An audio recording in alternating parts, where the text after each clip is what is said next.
ధనుస్సు రాశిలో జన్మించినటువంటి వారికి ఈ పరాభవనామ సంవత్సరంలో ఆదాయం 14, వ్యయం 11, రాజ్యపూజ్యం 5, అవమానము 6. గమనించుకున్నట్లయితే ఈ యొక్క ధనుస్సు రాశిలో జన్మించినటువంటి వారికి అర్ధాష్టమ శనిదోష ప్రభావం అనేటువంటిది ఉన్నది. ఈ అర్ధాష్టమ శనిదోష ప్రభావంలో జరిగేటువంటిది ఏంటి?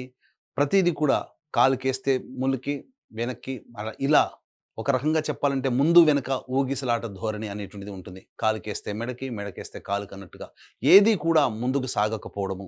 అంతేకాకుండా ప్రధానంగా ఎవరితో మనం కలిసి పనిచేస్తుంటామో వాళ్ళతో కొంత విభేదాలు రావడము, అనేక ప్రయత్నాలలో ఆటంకాలు ఉండడము, సామర్థ్యానికి మించి పని చేయలేకపోవడము, ఇలాంటివి జరుగుతాయి. ముఖ్యంగా బద్ధకం అధికంగా ఉండడం ఈ యొక్క అర్ధాష్టమ శనిదోష ప్రభావంల. ఇది గత జన్మ కర్మదోషం అనేటువంటిది గుర్తుపెట్టుకోండి.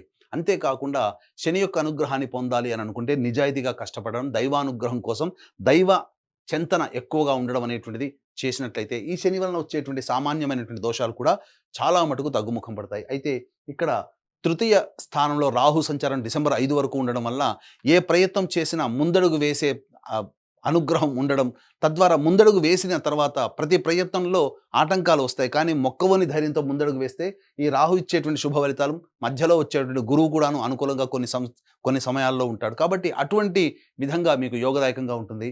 అయితే ప్రధానంగా డిసెంబర్ 5 తర్వాత కుటుంబ స్థానంలో రాహు సంచారం చేస్తుండడం వల్ల కొంత ఇబ్బందికర పరిస్థితులు, కుటుంబ సభ్యుల మధ్య పరస్పర్ధలు వచ్చి ఇబ్బందికర పరిస్థితులు ఉండడం, అలాగే ఆర్థిక పరంగా మనకు తెలియకుండా ఊహకందని విధంగా ఖర్చులు అధికంగా ఉండడం అనేటువంటిది రాహువు డిసెంబర్ 5 తర్వాత ఏర్పడేటువంటి అశుభ పరిణామాలని చెప్పొచ్చు. ఇక ప్రధానంగా చూసుకున్నట్టయితే కేతువు డిసెంబర్ 5 వరకు కూడాను శుభస్థానంలో సంచారం చేస్తూ అన్ని విధాలుగా యోగదాయకంగా ఉండడము, దూర ప్రాంత ప్రయాణాలు, అలాగే దూర ప్రాంత వ్యక్తులతో చేసేటువంటి వృత్తి, వ్యాపార, ఉద్యోగాల్లో లావాదేవీలు జరపడం ద్వారా తద్వారా అన్ని విధాలుగా కేతువు అనుకూలంగా ఉండబడేటువంటి అవకాశం ఉంటుంది. ఎప్పుడైతే డిసెంబర్ 5 తర్వాత అష్టమ స్థానంలో కేతుగ్రహ సంచారం చేస్తుంటాడో మనకు తెలియకుండానే మనకు అన్నీ కూడాను గత జన్మ కర్మదోష ప్రభావం వ్యక్తుల వల్ల పరిచయమై మనకు తెలియకుండానే మనం ధనం నష్టపోవడం, మన కీర్తి ప్రతిష్టలు నష్టపోవడం అనేటువంటిది డిసెంబర్ 5 తర్వాత కేతుగ్రహ ప్రభావంలో వచ్చేటువంటి ఇబ్బందులని చెప్పవచ్చు.